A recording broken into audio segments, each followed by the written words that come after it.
Hello दोस्तों, आपका स्वागत है हमारे यूट्यूब चैनल स्माइल विद एजुकांत। हंसते रहिए, मुस्कुराते रहिए। चलिए, हम पॉलिटिकल का तीसरा चैप्टर लेकर आ चुके हैं, जो कि 30 सुपर सीरीज चल रही थी हमारी, 30 क्वेश्चंस की, एमसीक्यूज की, उसी को लेकर आ चुके हैं।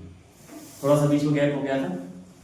देखिए, चैप्टर 3 का पहला क्वेश्चन है, लैंगिक विभाजन किसे दर्शाता है। लैंगिक विभाजन किसे दर्शाता है? पुरुष महिला का अंतर, धर्म का अंतर, मैं आपकी वीडियो के सामने नहीं आऊंगा क्योंकि आपको इनका आंसर देना है। जाति का अंतर, भाषा का अंतर। तो ऑप्शन क्या रहेगा बेटा? तो लैंगिक विभाजन किसे दर्शाता है, इसका ऑप्शन रहेगा ऑप्शन ए। क्या रहेगा बेटा? ऑप्शन ए रहेगा। क्या रहेगा? ऑप्शन ए रहेगा। Option A.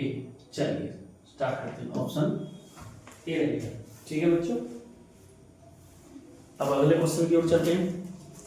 समझ में आ गया होगा, ऑप्शन ए रहेगा। नेक्स्ट है आपका, महिलाओं की राजनीतिक भागीदारी बढ़ाने के लिए सरकार ने क्या लागू किया है? 33% आरक्षण, 50% आरक्षण, 10% आरक्षण या कोई आरक्षण नहीं। मतलब राजनीति में भाग लेने के लिए महिलाओं के लिए कितना आरक्षण रखा गया है? 33% आरक्षण रखा गया है। Option A is the right answer. Next है बेटा, पंचायतों में महिलाओं को आरक्षण कब दिया गया? 73वें संशोधन में, 52वें संशोधन में, 44वें संशोधन में या 90वें संशोधन में? पंचायतों में महिलाओं को आरक्षण कब दिया गया? मतलब पंचायती राज जो तीसरी व्यवस्था बनाएगी उसमें महिलाओं को आरक्षण कब दिया गया राजनीति में आने के लिए? वो था ऑप्शन ए, 73वें संशोधन में। फिर भी किसी में त्रुटि हो जाती है, गलती हो जाती है, तो आप इसे चेकआउट कर सकते हैं। लैंगिक विभाजन का कारण है सामाजिक भेदभाव, जैविक अंतर, भाषा या कला। तो लैंगिक विभाजन का मुख्य कारण है बेटा सामाजिक भेदभाव। Option A is the right answer. Next हमारा, भारत में महिलाओं की साक्षरता पुरुषों की तुलना में अधिक है, समान है, कम है या बहुत कम है?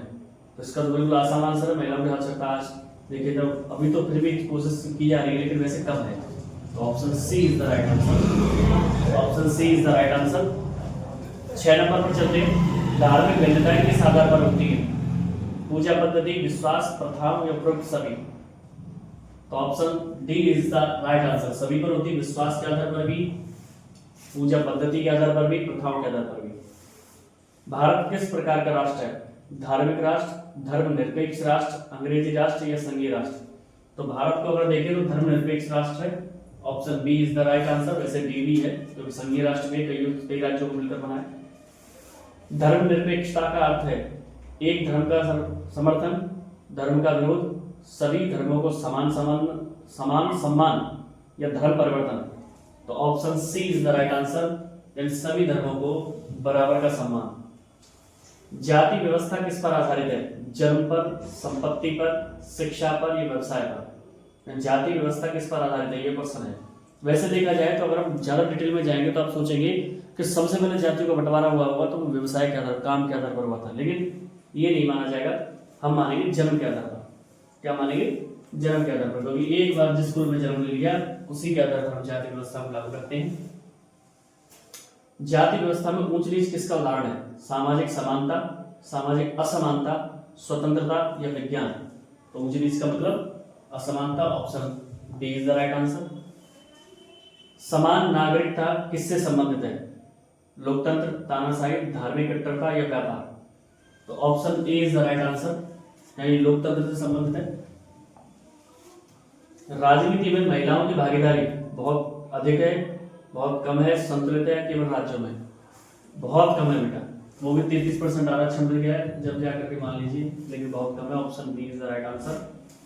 भारत में विभिन्न धर्मों के लोग रहते हैं, इससे भारत विविध समाज, तानाशाही, गैर लोकतांत्रिक या सैन्य राष्ट्र? यानी भारत में अनेक धर्मों के लोग रहते हैं, इससे भारत में क्या हो रहा है? आप जानते हैं अनेक धर्मों के लोग रहेंगे तो उनके अलग अलग क्या बन जाएंगे? समाज बन जाएंगे। तो option A is the right answer, विविध समाज। धार्मिक राजनीति का दुरुपयोग किससे हो सकता है? शांति, हिंसा, सद्भाव या एकता? धार्मिक राजनीति का दुरुपयोग किससे हो सकता है? शांति से नहीं हो सकता है। तो धार्मिक हिंसा की बात करें तो इसमें आएगा हिंसा ही आएगा। सद्भाव, एकता, शांति, ये तो धार्मिक राजनीति में कोई वो नहीं है, लेकिन हिंसा से जरूर इसका दुरुपयोग होता है। धर्म का निजी मामला किसके अनुसार है? धर्म का निजी मामला किसके अनुसार है? लोकतंत्र, फ्रांसीसी मॉडल, तानाशाही या साम्यवाद? तो धर्म का निजी मामला फ्रांसीसी मॉडल पर आधारित है ये क्वेश्चन। जाति आधारित राजनीति से कौन सी समस्या उत्पन्न होती है? समानता, प्रगति, समृद्धि। समस्या की बात कर रहा है तो आप समझ जाइए समस्या ही देखेंगे। जातिगत टकराव, option B is the right answer. भारतीय संविधान किस सिद्धांत पर आधारित है? समानता पर, ऊंच नीच पर, विभाजन पर या दासता पर? दासता का मतलब होता है बेटा गुलामी। तो भारतीय संविधान सभी को समान लेकर चलता है तो option A is the right answer, समानता पर आधारित है। धार्मिक भेदभाव का नकारात्मक प्रभाव, सोचिए नकारात्मक प्रभाव शब्द पर ध्यान दीजिए। तो शांति नकारात्मक नहीं है, एकता नहीं है, समानता नहीं है, तो option B is the right answer, यानी सामाजिक संघर्ष पैदा होता है। लैंगिक असमानता सबसे अधिक किस क्षेत्र में दिखाई देती है? शिक्षा, व्यवसाय, राजनीति या सभी में।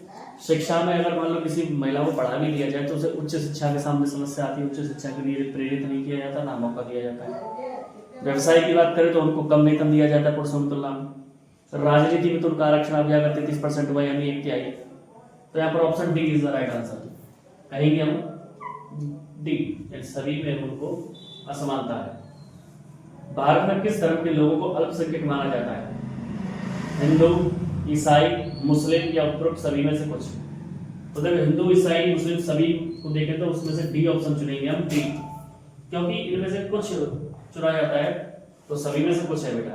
वैसे तो देखा जाए तो ईसाई को मानना चाहिए, तो ईसाई धर्म हमारे देश में बहुत कम है तो ईसाई को मान सकते हैं, लेकिन यहाँ पर हम दोनों को लेंगे, ईसाई और मुस्लिम दोनों अल्पसंख्यक में आते हैं।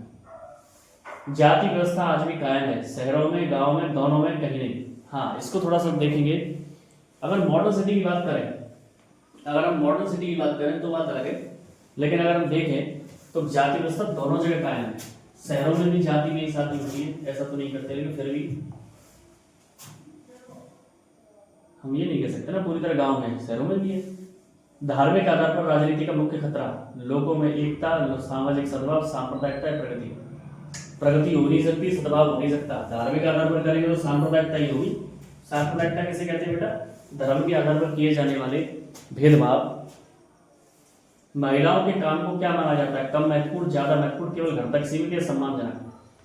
अगर देखें तो ऑप्शन ए भी सही है, कम महत्वपूर्ण, और सी वाले ऑप्शन को अगर पीछे के हिसाब से सोचे, प्राचीन काल के हिसाब से, तो घर तक ही सीमित माना जाता है। तो बात वही आगे आउट करके, इसलिए हम ऑप्शन ए को सबसे बेटर मानेंगे, कम महत्वपूर्ण। इसको ये बात भी सी, जो सी ऑप्शन वाली बात है वो भी इसमें समेट ली गई है। भारतीय संविधान के अनुसार राज्यों को धर्म के आधार पर भेदभाव करने की अनुमति है, भेदभाव करने की मनाही है, विशेष छूट मिलती है, धर्म बदलना अनिवार्य है? नहीं। संविधान कहता है कि किसी को किसी के धर्म के प्रति भेदभाव करने की जरूरत नहीं, सभी धर्म समान है, तो option B is the right answer. जातिगत राजनीति का सकारात्मक पहलू, पिछड़ों की आवाज उठना, संघर्ष बढ़ना, समाज विभाजित होना, हिंसा होना। अब सकारात्मक पहलू क्या है कि जातिगत राजनीति में बस पिछड़ों की आवाज उठना, यानी वे समुदाय जो पिछड़े हुए हैं उनके जब नेता खड़े हो जाते हैं, जब चुनाव जीत जाते हैं, सरकार बनती है, तो उनके बारे में सोचते हैं, इसलिए हम कह सकते हैं पिछड़ों की आवाज उठना। धार्मिक स्वतंत्रता किस अधिकार में आती है? सांस्कृतिक अधिकार, स्वतंत्रता का अधिकार, समानता का अधिकार या संपत्ति का अधिकार? तो आप समझ पा रहे हो धार्मिक स्वतंत्रता किस में आएगी? 26 का सी ऑप्शन लेंगे, ऑप्शन बी स्वतंत्रता। ये सभी को, सभी धर्मों को मानने की, अपने अपने धर्म के प्रचार करने की, अपने अपने धर्म को बढ़ावा देने की सबको अनुमति है, बस भेदभाव नहीं करें और बुराई नहीं करें एक दूसरे के धर्म की, एक दूसरे के धर्म को नीचा ना दिखाएं। भारत का धर्मनिरपेक्ष मॉडल किस पर आधारित है? सभी धर्मों का आदर, एक धर्म का समर्थन, केवल बहुसंख्यक धर्म या केवल अल्पसंख्यक? तो भारत का धर्मनिरपेक्ष मॉडल सभी धर्मों का आदर करता है, option A is the right answer. महिलाओं के अधिकारों को बढ़ावा देने के लिए क्या जरूरी है? शिक्षा, रोजगार, समान अवसर या सभी?